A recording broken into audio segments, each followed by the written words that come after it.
A distress call. Why are they screaming? They're not screaming. They're celebrating. They're coming back. Hey, hi Roland. Firstly, I would like to thank you for featuring Singapore in your new movie. A lot of us cheered when we saw Marina Bay gets destroyed in the trailer. They like to get the landmark. So what made you put that scene in? Well, we were looking for an Asian city. It had to be in Asia.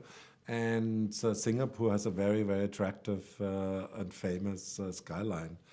And, the Marina Bay Hotel is just like I think, an architectural marvel. So from that perspective, that was the right choice. Okay. So how does it feel, revisiting this world that you've created 20 years ago? It was interesting because when I think Independence Day was like more or less a defining movie of my career.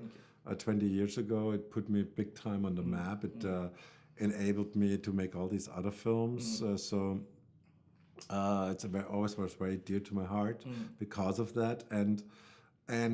But I always also refused to kind of make just a sequel, and only in the last 4, 5, 6 years, 7 years, I kind of started thinking maybe I should, but then I will not want to do the normal sequel. I want to kind of make a continuation of the same story, just 20 years later. And that 20 years was like naturally, like a perfect state to do it for. I mean, both from the studio side, both from us.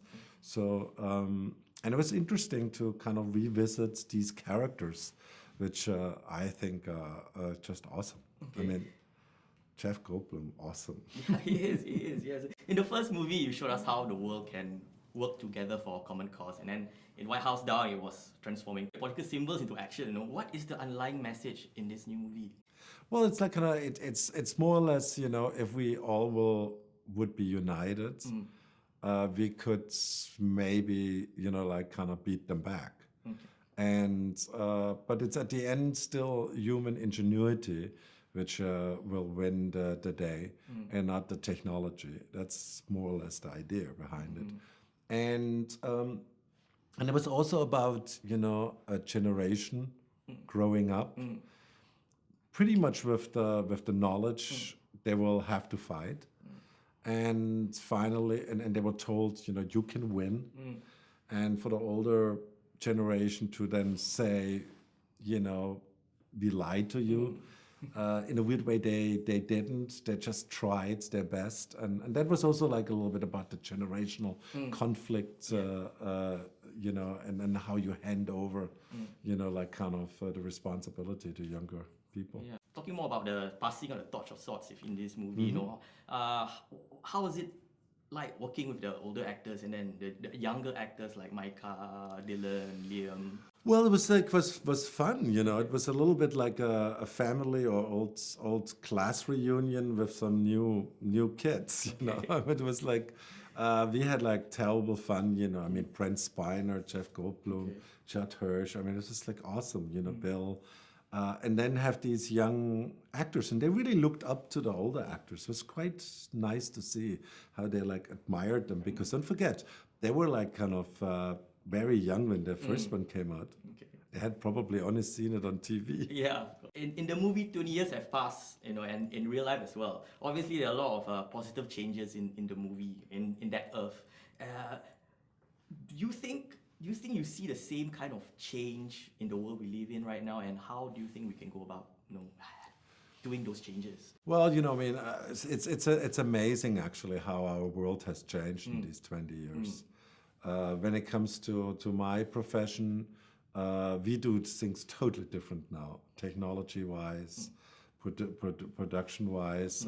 But then also when you look at politically, we maybe have not bigger conflicts, but we have a lot of little conflicts. You have the feeling, that it feels like our Earth, or like our, like kind of planet Earth needs this conflict. But I'm always like kind of a person who says, why? Why do we fight each other? Why do we still have weapons of mass destruction? Why? And that was like kind of for me interesting to because in the first movie was the 90s, it was a very different time. It was more about, oh my God, we get invaded and we have to unite because of that. This is more like a post-war movie. Because we know they're coming back, we have to stay united. It's a totally different kind of feel. And it's amazing actually what we could accomplish if we would be united. The idea of intelligent life beyond our solar system is seemingly becoming more possible with recent discoveries. Would aliens come and invade us if they found about Earth? I hope they don't find out about me. That's my biggest fear. Okay. If there's an alien invasion, can I please crawl in some cave somewhere? No, it's. I actually would love if this would happen. I mean, I think that's probably one of the biggest questions we have in our culture. It's like, are we alone? Is there anybody else out there? And it's interesting when you see now that there are actually planets out there which could sustain life, and then you ask yourself, maybe they're also, like science says now, that maybe life has not really originated on Earth. Maybe it came from some meteor landing on Earth. So it's all very interesting.